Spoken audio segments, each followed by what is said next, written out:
And the river opens for the righteous, and the river opens for the righteous, and the river opens for the righteous, and the river opens for the righteous.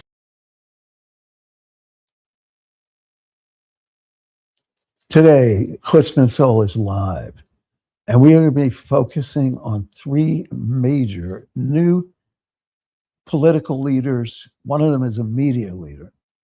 All three are Muslim American, Arab American, and they're all interesting, to say the least.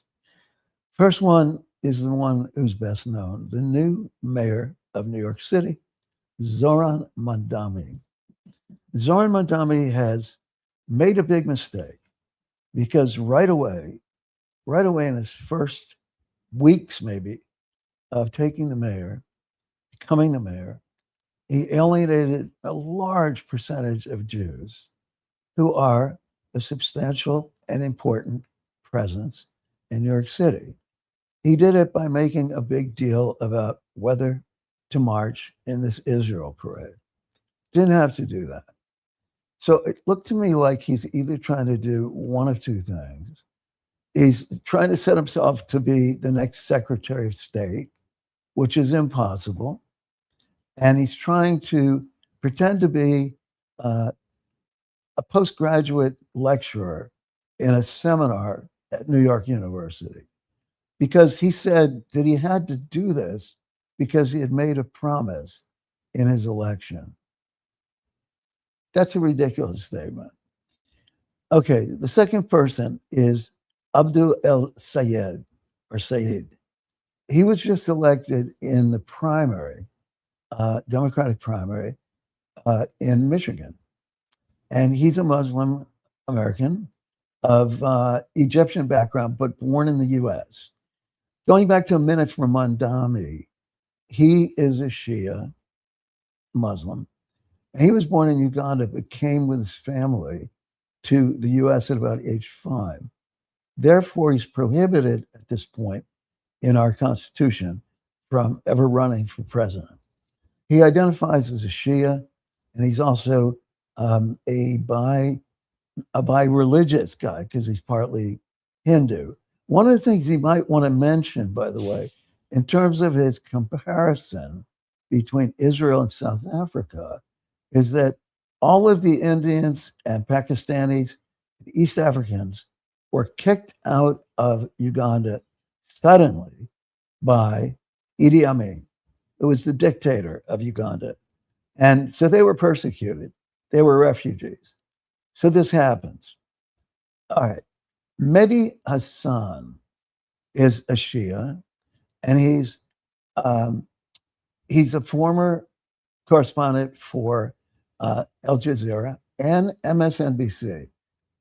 And my understanding was he was let go by MSNBC and created his own network, a subscription provided network, subscription paid network.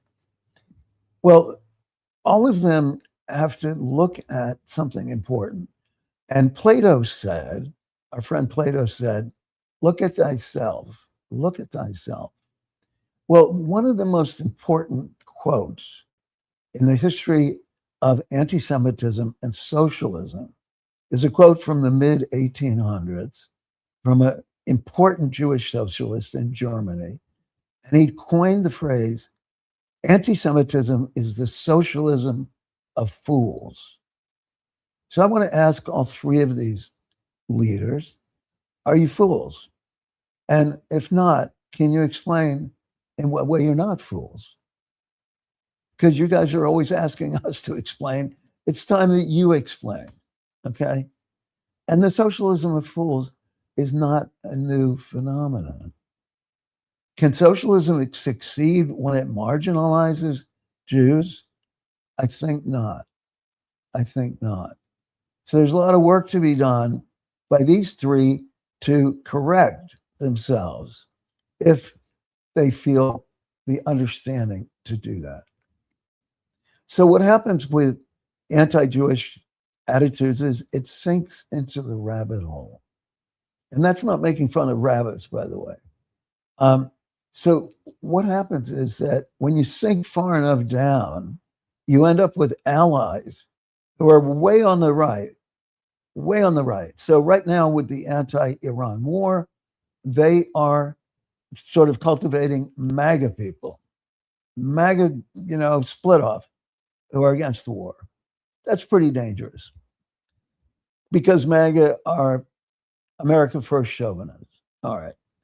But the reality is that Jews all over the world in the diaspora are essential to any progressive movement, and clearly in the US. And I don't have to go through all of the examples, starting before the Civil War, in the Revolutionary War, and so forth. So when anti Semitism really breaks out badly, it's an indication of a chaotic culture, a culture in flux. And we know we're in flux. And some of us think and know that we're a dying empire. And as a dying empire, people are going to be looking for scapegoats. What better scapegoat to look for than Jews? We're a tiny minority in the world. Now, most people think we're not. I one time did an experiment in a talk I gave at Toastmasters. And I said that I'm a member of about 6 minority groups. And I asked the audience, what's the percentage? Which one of the groups is the largest? Which one is the smallest? And nobody understood that out of those groups, which included left-handers, divorced fathers, adopted children, included all kinds of specific things. Oh, and then Jews, and Jews are the smallest. And therefore, when Mandami and El Said and Hassan pretend that they are punching up, that they are heroes for punching up. And what does punching up means? It means identifying an enemy, identifying a group that needs to be brought down to size, needs to be brought down because they're exercising too much power. But in fact, they're punching down, which means they're bullying. Now, how are they bullying? They're bullying because Jews are the smallest minority group in the world. Unlike Muslims, we don't have 1.5 billion fellow cousins on our side, potentially. Unlike Christians, same thing. We only have 15 to 16 million worldwide. We're also punching down. It's also punching down because we've been victims for years, and we're definitely not well understood. So conspiracy theories and complete misinformation happens all the time, even among educated people. So in terms of knowing thyself, I want to quote from Bob Dylan, who all of you know. Bob Dylan, at age 22, wrote a song called My Back Pages, which has been covered many times. And it's really a great song. And the basic theme of the song is that I was so much older then, I'm younger than that now. Meaning, when he was older, he was locked into a rigid ideology, a rigid way of thinking. And now that he's older, he's more open minded. Here's a little stanza: good and bad, I define these terms. So clear, no doubt somehow. Oh, but I was so much older then. I'm younger than that now. Yeah, good and bad, I define these terms. So clear, no doubt somehow. I would say that Mandami and El Said and Mehdi are definitely attempting or believe that they can define the terms without much, really without much self-reflection, without much introspection or know thyself like Plato asked for. And therefore, they become narcissists. They are easily lumped into the category of narcissists. Now, I'm not a psychiatrist, but I am a psychotherapist. I deal with narcissists, all right? So I haven't examined them, no. So I don't know what the details are on their narcissism, but it plays out in public, plays out in public. And that's good enough to see how destructive it can be. Because narcissists are not likely to look inside themselves and see what the deficits are, what needs to be changed. Okay, another thing that I would say they are is that they're obsessive. Obsessive. I mean, is Israel the main is APAC the main lobby in the United States? APAC the cause of defeats of progressive Democrats? Or is it the cause of a society that is totally totally bent to the whims of Israel? No, it's not. What about the defense community? We were supposed to have a peace dividend when Jimmy Carter, when Bill Clinton signed those agreements with the Soviet Union. The idea was the end of history. We're going to have a society, a world that didn't have to focus on arms and war and so forth. And a peace dividend would mean that a lot less money would be spent on defense. But what's happened? Nothing close to it. Nothing close to it. Largest budget by far. Is that the fault of AIPAC? No. What about the defense industry? I'm of the belief that the defense industry, which is widespread, covers universities, research centers, all kinds of organizations, would not let us ease up on the war in Iran. They've got contracts. They've got contracts. So we're making a mistake trying to blame AIPAC as the main cause. Okay. Another thing besides obsessiveness and narcissism is a lack of insight, a rudeness, a rigidity. All three of them have a rigidity. All three of them believe that they don't really need to give time to the quote other side. Yeah, I've seen some debates that are pathetic. I saw one the other night of Mehdi with, or was it? No, it wasn't Mehdi. It was our good friend Tucker Carlson debating a really, really incompetent Israeli journalist. So I want to say this. I'm going to challenge any of those three, of Zoran Mondami, of Abu al-Said, and of Hassan Mehdi, to a debate. I'm sorry, Mehdi Hassan. Anyway, I challenged them to a debate at the famous Oxford Debate Union at Oxford University in England. Now, I don't have as many handlers to feed me all the facts I need, but I do have a sense. I do have a powerful sense of what it means to be a Jew, what it means to know something about Israel, and what it means to know about Zion, which is not a dirty word, which is a word that our friend Bob Marley used a lot in quite a number of songs. And he saw Zion as a great redemption place. We're going to get to that in a moment. So we see that we have watched these people sink into a rabbit hole, and it doesn't indicate that they're coming out of it. Now, one of the things, instead of comparing Israel to South Africa, how about comparing Israel to very own United States of America?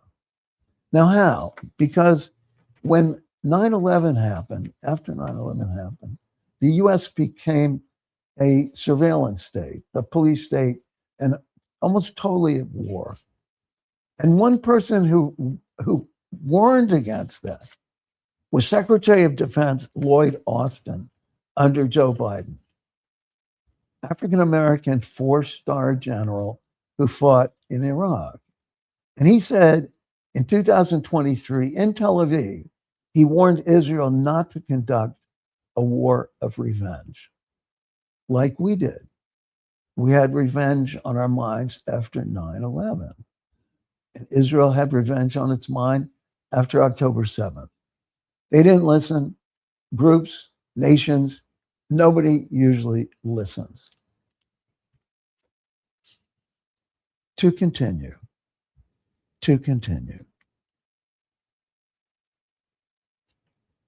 Mandami acts like on the issue about arresting Bibi and coming to New York based on the International Criminal Court of Justice, which says that somebody who's been indicted as a war criminal can be arrested by any nation that is involved or has signed that treaty. Now, I don't know if it said that anybody in that nation could do it. Like what about a school committee member? I don't think they could. So Mandami was asserting his right to arrest Bibi.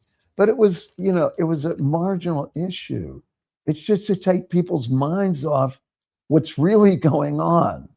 Now, he does address the thing about affordability, and he's trying to get things like that done, which I support.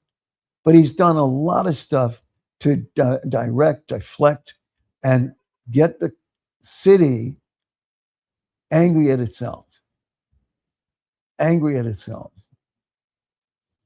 He knew that he was not going to have a chance to arrest Bibi. He knew that. So what is he doing? He's playing. He's pretending that he's going to become Secretary of State down the road because he's playing with international foreign policy. All three of those guys, I think, are playing. I think when El Sayed gets into the Senate, which I'm sure he probably will, his fellow senator from Michigan is a Jewish woman who's a centrist Democrat and had worked with the Pentagon and with the CIA. Her name is Elise Slotkin. I got a feeling they're not going to be good buddies. I'm hoping actually that El Sayed is treated somewhat like Marjorie Taylor Greene. Somewhat like Marjorie Taylor Greene, who's now out of office, that he's way on the fringes. Because if he's not way on the fringes, it is bad news for the Democratic Party. And it's bad news for progressive ideas. We've already got Mandami being labeled as a democratic socialist. And you know what? Nobody or barely anybody remembers what the democratic socialists were about in the 1970s, 80s, and 90s. They were much more, let's say, mainstream as people. They had been able to acquire or recruit some major labor unions like the International Machinists Union. But at the top of democratic socialism was a brilliant guy named Michael Harrington. And Michael Harrington had been involved with LBJ on the war on poverty. And he wrote a brilliant book called Socialism, a long, long book, which showed how socialism, in essence, has to be a democratic form, a democratic movement. I don't think any of those three people could write a book, even 1/10, as clear as that. So now I want to talk about character. Character is as important, or maybe even more important, than the resume. Why? Because character directs judgment. There was a guy up until a few weeks ago who was running for the Senate in the state of Maine. His name was Graham Platner, Platner. Now, he's been totally discredited. However, I don't want to brag about this, but I do receive text messages every day from Democrats running for office. And I got one from Plattner right away. And I read his write-up, and I looked at him, and I had some qualms. I had some qualms because the first thing he mentioned was AIPAC. First thing he mentioned. Our country's in deep shit, and I don't think we can say that AIPAC is the cause of it. Yeah, he's running against Susan Collins, and she's been a recipient of AIPAC money, but she's also been a recipient of many other corporate PACs. So there was something that I didn't quite feel calm about. And then I heard about his Nazi tattoos, which were rationalized and apologized about, that he did while he was in the Marines. In the Marines, he's putting on a Nazi-style tattoo while he was in base in Croatia, in base with Croatia, with a bunch of other friends getting drunk. Sounds like Brett Kavanaugh, our U.S. Supreme Court Justice. So that made me even more suspicious. And then I read that AOC had not endorsed him. However, so she must have been looking at character, or maybe she had heard already from the women who claimed that he had been sexually harassing them. So notice he was thrown out of, he was driven out of running because of the women's issue, which is good, but what about the Jewish issue? What about the Jewish issue standing as being important? Character. Bernie Sanders has been one of anybody on the left or left of center, one of everybody's favorite guys, because he seems to have stood for character, being consistent for all these years, consistent for years. But consistency for years can make one a little blind to character. And he was blind to character in endorsing Graham Plattner. However, AOC, Alexandria Ocasio-Cortez, did not endorse Plattner, which was good to see. However, now with Abu Saeed, Bernie's gotten back on the trail, and has endorsed him. And I think AOC has also. And I think that's too early. I think it should be looked at more because El Said has created a lot of tension and polarization between the large communities of Muslim Arab Americans in Michigan. I think it's the largest community in the United States, and a large community of Jews centered around Detroit and Arbor and so forth. And there's been some real serious stuff, some attacks on Jews. And what is El Said doing to heal that? I mean, anybody who's a statesman cannot be addicted to their ideology, at least not in the United States. That's not what we call a statesman.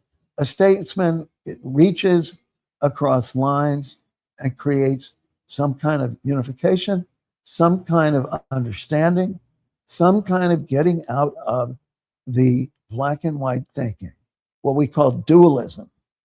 Dualism leads to extreme polarization and unfair scapegoating. We'll get back to that in another broadcast. But he should be raising the flag for that rather than raising his own flag, And so far, from what I've read, he's raising his own flag. Now, I want to say at the outset that I'm not an Israeli. I don't live in Israel. I'm not an Israeli citizen.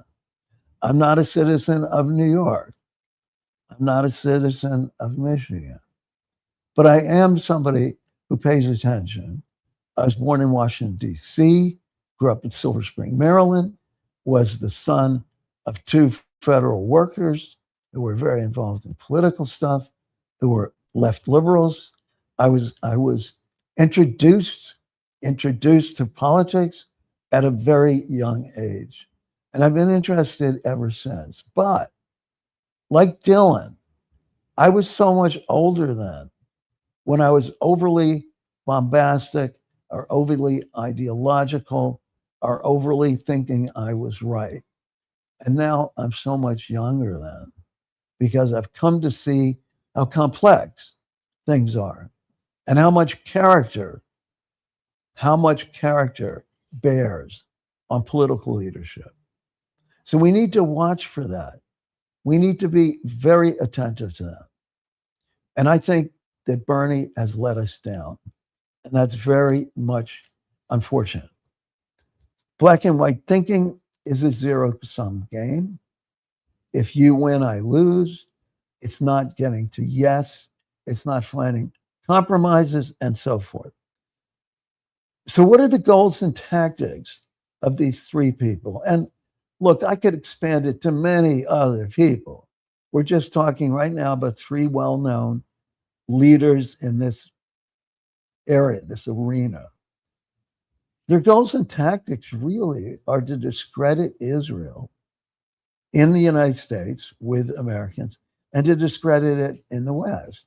Now, my question is, how does this help the Palestinians? I don't think it does. And there's a good reason for it. Because the disparity in power, in economics, in development, in forward thinking, in progress between Israel and the entire rest of the Arab world, including the Palestinians, is pretty much unbridgeable at this point. Unbridgeable. Does that make the Israelis wrong because they're more advanced? Well, that's the kind of stupid thinking that seemed to run rampant on our college campuses right after October 7th. Anyone who is oppressed is good. Anyone who's oppressor is bad. Black and white thinking. So, what about the word indigenous? What about the word indigenous? The idea being that only the people who we can define as indigenous, almost impossible to define, by the way, because the world has been in flux, people are moving, countries have moved, nations have been redrawn. There wasn't nation states at the time that people say that Palestine was a nation state or that Israel was a nation state. There weren't nation states, guys. So what about the indigenous Bedouins? What about the Bedouins? I never hear these people talk about Bedouins. I never hear the Israeli government talk about Bedouins, except that they voluntarily, some of them, serve in the IDF. So, and they live in the Negev, which is the south part of Israel. And I know a friend in Israel who's on the radical side, who's a nurse, and she treats Bedouins out in their tents in the desert. There's also other small groups like the Druze and Circassians, who are indigenous and are not really considered part of the fold. So indigenousness is not a measure of goodness, of rightness. It's not. It is not.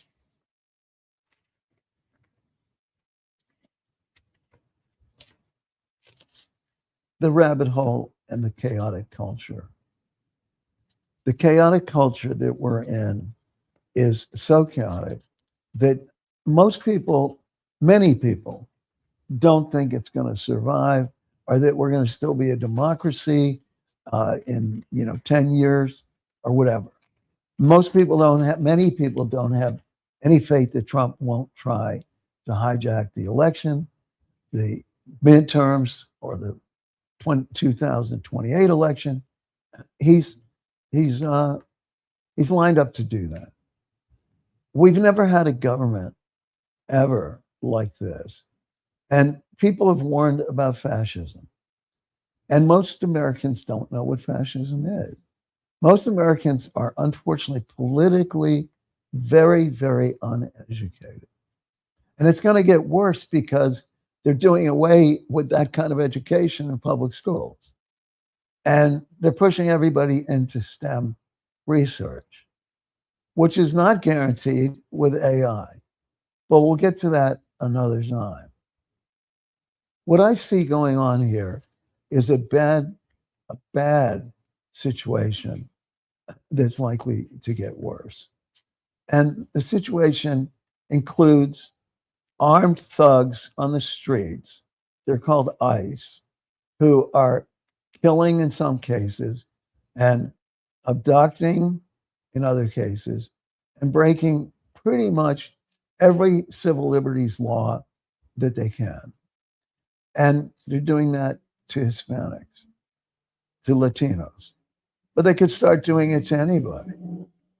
We could end up with a state in which people are informing on each other, which happened in Eastern Europe, in communist states, and other states.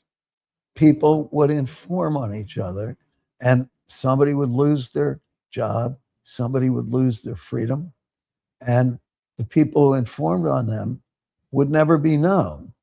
It was always, it was always something done under the table. And you could think that maybe that could happen here down the road with people informing to ICE, hey, this person may be an illegal alien. And we don't call it illegal aliens. We call it people without papers, people without legal papers.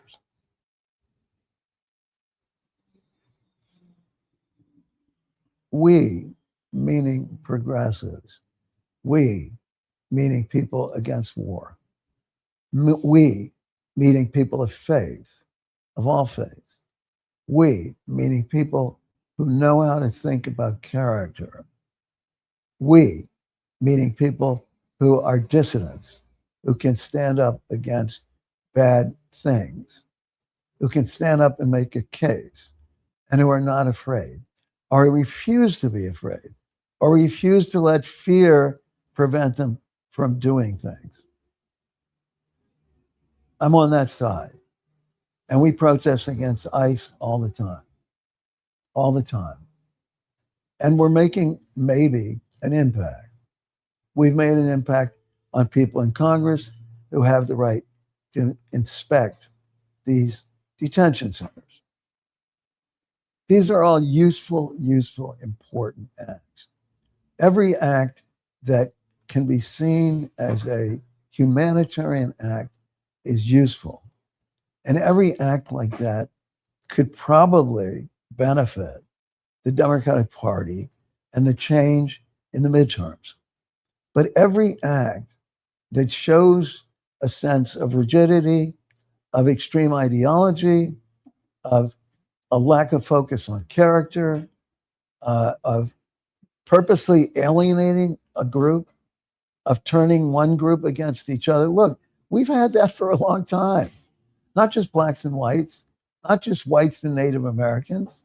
What about the Irish and Italians? I mean, we've had ethnic conflict forever.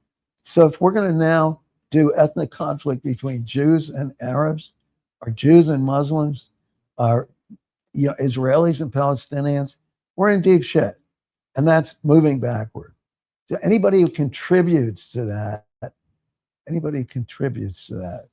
is not looking at the basic look at thyself, as Plato said. Look at thyself. What are you doing to further a good cause? What are you doing to disrupt? And think about it. Think about it in terms of 22-year-old Bob Dylan, who said, good and bad, I define these terms. That's the key line. Good and bad, I define these terms. I'm a narcissist. I get to define them. So clear. Well, are they really clear? No doubt. No doubt they're so clear because you've defined it somehow. And I was so much older then. I'm younger than that now. I've learned from life experience. And I want to say I have myself becoming a psychotherapist in my 40s. and letting go of some of the resentments, not all of them, but some of them, and maturing. And I think that those three people I talked about are immature fundamentally. They're immature. And hey, guys, you defend yourself. You've been making Jews be on the defensive for all this time, not just now, but throughout history, not just you. Christianity has done it for 2,000 years. We've been on the defensive. And some of us are really tired of it, really tired of it. And as another singer-songwriter, Tom Petty said, what did Tom Petty say? Tom Petty said, towards the end of his career, he said,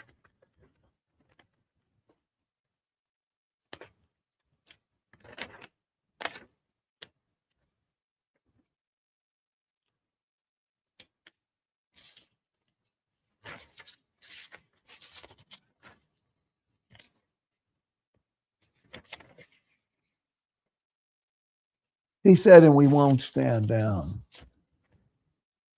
We won't stand down. And I want to say that I know that there's a lot of Jews now coming out of the closet who are being more outspoken, more creative, and more, radical about it, instead of kind of trying to hide it or trying to rationalize it or trying to make themselves acceptable. There's more and more people on the internet who are fighting against the extremism of the internet, the bigotry of the internet, the hatred of the internet, and there's Jews out there doing that. I hope I'm making a small contribution to that. Thank you. My name is Johnny Golden, and I'm the producer and host of Chutzpah Soul. And the river opens for the righteous, and the river opens for the righteous, and the river opens for the righteous, and the river opens for the righteous.